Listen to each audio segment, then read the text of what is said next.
வணக்கம் நேயர்களே. வெற்றி படிக்கட்டில் சந்திப்பதில் மட்டற்ற மகிழ்ச்சி. பிள்ளையாருக்கு தும்பிக்கை முக்கியம் போல வாழ்க்கையில் மனிதனுக்கு நம்பிக்கை முக்கியம். நம்பிக்கை இருந்தால் வெற்றி பெறலாம். அந்த நம்பிக்கை தான் வாழ்க்கையின் முதல் வெற்றி படிக்கட்டு என்று ஆங்கில அறிஞர் ஆஸ்கார் ஒயிட் அவர்கள் கூறுவார்கள். எனவே மனிதன் சில நேரத்தில் சில காரியங்களை செய்கின்ற நேரத்தில் தோல்வியை தழுவலாம். ஆனால் அந்த தோல்வியையும் நாம் எப்படி உயிர்ப்பிப்பது, உயிரை ஊட்டுவது எப்படி? எரிந்து கொண்டிருக்கின்ற விளக்கு அங்கே திரி குறையும் பொழுது அங்கே வெளிச்சம் மங்கலாக இருக்கும். உடனே ஒரு குச்சியை வச்சு நாம் தூண்டுவோம், அதன் மூலம் ஒளி மீண்டும் கிடைக்கும். அதுபோல சோர்விட்டு இருக்க மனிதனை, அந்த மனிதனையும் வெற்றியாளனாக மாற்றுவதற்கு அவனை நாம் தூண்ட வேண்டும். அவனை நாம் உணர்ச்சி வசப்பட வைக்க வேண்டும். அப்படி உணர்ச்சி வசப்பட வைத்தால் அவனிடம் நாம் சொல்ல வேண்டும், உன்னால் முடியாது, உனக்கு வயசாயிடுச்சு, நீ கிழவன், இனிமேல் உன்னால் சாதிக்க முடியாது என்று நாம் அவனை தூண்ட தூண்ட அவனுக்கு வேகம் வரும். வேகம் வந்தால் அவன் மீண்டும் வெற்றியாளனாக மாறுவான்.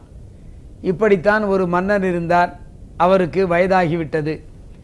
அவர் மந்திரிகளிடம் சொன்னார், நான் அந்த காலத்தில் இந்த மலை மீது ஏறி அந்த மலை மீது நின்று இந்த அரண்மனையின் அழகை நான் ரசிப்பேன்.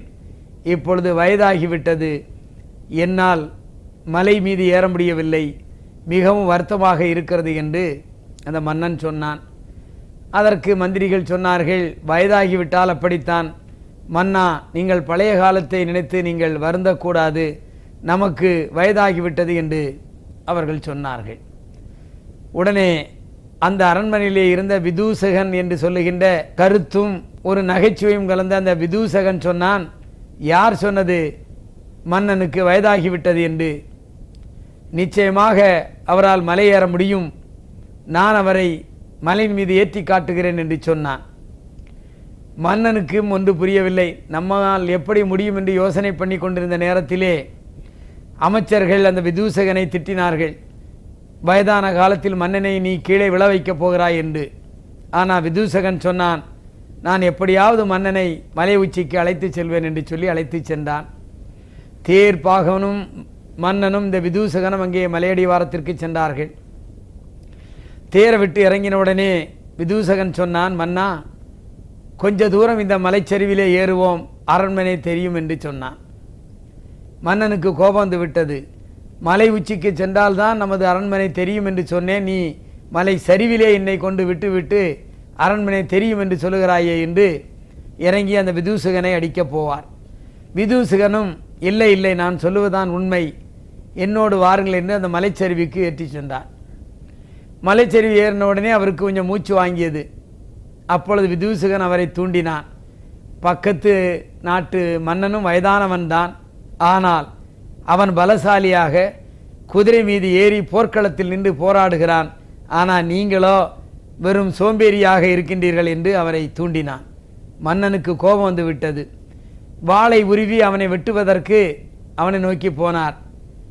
அந்த விதூசகன், அப்பப்போ உங்களால் முடியாது, நீங்கள் வெறும் கிழட்டு புலி, என்னை பிடிக்க முடியாது, பிடித்து பாருங்கள் என்று அவரை தூண்டிவிட்டு தூண்டிவிட்டு மலை மீது ஏறிக்கொண்டே இருந்தான். மன்னனுக்கும் வேகமும் ஆத்திரமும் வந்து எப்படியாவது விதூசகனை கொன்றுவிட வேண்டும் என்று சொல்லி வாளோடு மேலே ஏறிக்கொண்டே இருப்பார்.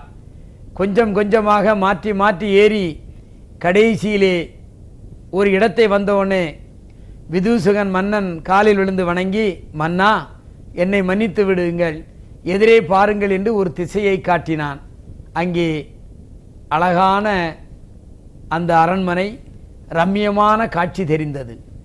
மன்னனுக்கு ஆச்சரியம், எப்படியோ நம்மளை ஏமாற்றி இங்கே அழைத்து கொண்டு வந்து விட்டானே, அவனது சாமர்த்தியத்தை பாராட்ட வேண்டும் என்று மனதில் நிறுத்தினார். விதூசகன் அவர் காலில் விழுந்து சொன்னான், மன்னா, உங்களை இந்த மலை உச்சிக்கு ஏற்றி வர வேண்டும் என்பதுதான் எனது எண்ணம். பாருங்கள், முடியாது என்று நினைத்த உங்களை நான் இந்த மலை உச்சிக்கே அழைத்து வந்தேன், உங்களை தவறாக பேசிவிட்டேன், என்னை மன்னியுங்கள் என்று மீண்டும் காலில் விழுந்தான். மன்னனுக்கோ மிகவும் சந்தோஷம். விதூசகனை பாராட்டி அவனுக்கு பொன்னும் பொருளும் கொடுத்தார். ஒரு மனிதன் உள்ளத்தை தூண்டி தூண்டி வெற்றி பெறுகின்ற காட்சியினை நாம் பார்த்தோம். வெற்றியாளனாக மாறுவதற்கு தினமும் காலையிலும் மாலையிலும் வெற்றி படிக்கட்டு பாருங்கள் என்று சொல்லி சந்திக்கின்றேன். நன்றி, வணக்கம்.